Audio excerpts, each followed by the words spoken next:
Masih ingat Motorola? Brand legendaris ini akhirnya kembali ke Indonesia. Hello gadget lovers, selamat datang kembali di Gadget Fantasi. Siap-siap ya, kali ini kita bakal bahas brand yang lagi bikin heboh. Banyak yang bilang brand ini punya desain kece, performa super kencang, dan fitur yang bikin pengalaman yang memakainya makin canggih. Tapi, apakah benar sebagus itu? Atau cuma marketing doang? Dibandingin sama pesaingnya, apakah brand ini layak dibeli? Atau malah mending cari alternatif lain? Jadi, tonton sampai habis ya, biar nggak salah pilih. Dan tentunya, sebelum kita mulai, jangan lupa like video ini. Subscribe, biar nggak ketinggalan review terbaru. Dan kalau ada pertanyaan atau request HP lain, langsung komen di bawah. Oke. Bagi banyak orang, nama Motorola bukanlah hal asing. Dulu, brand ini dikenal sebagai pelopor inovasi dengan ponsel-ponsel ikonik yang sempat mendominasi pasar. Dulu pesaingnya Nokia dan Sony Ericsson.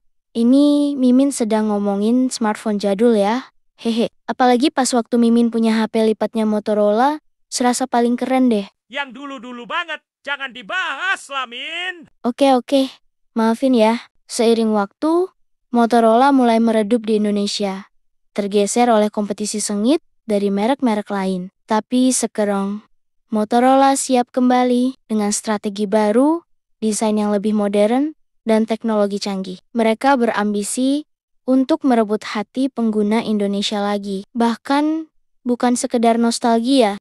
Kembalinya Motorola bukan hanya soal mengenang masa lalu. Mereka datang dengan identitas baru, lebih segar, lebih inovatif, dan lebih relevan dengan kebutuhan pengguna masa kini.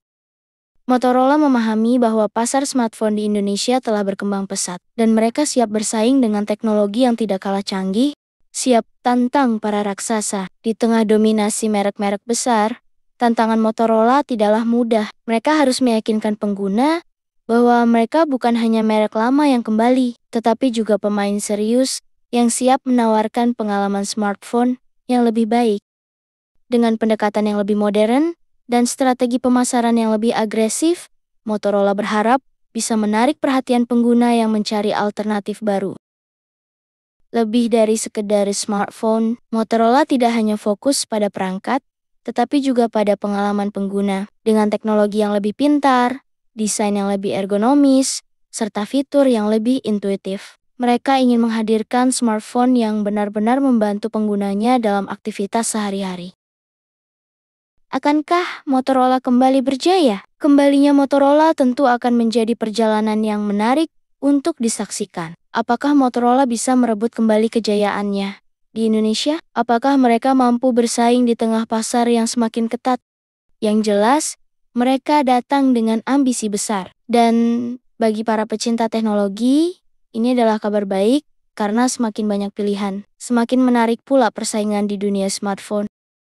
Untuk review dan smartphone apa yang akan dibawa ke Indonesia, Mimin pisahkan videonya ya, jadi kalian tunggu saja.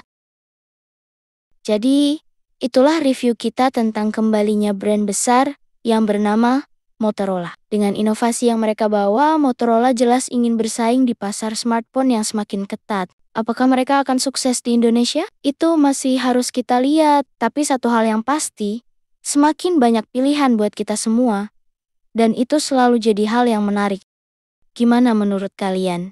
Apakah Motorola bisa kembali berjaya? Tulis pendapat kalian di kolom komentar. Jangan lupa like kalau kalian suka video ini, subscribe buat konten teknologi terbaru, dan nyalain lonceng notifikasinya biar nggak ketinggalan update terbaru dari kita.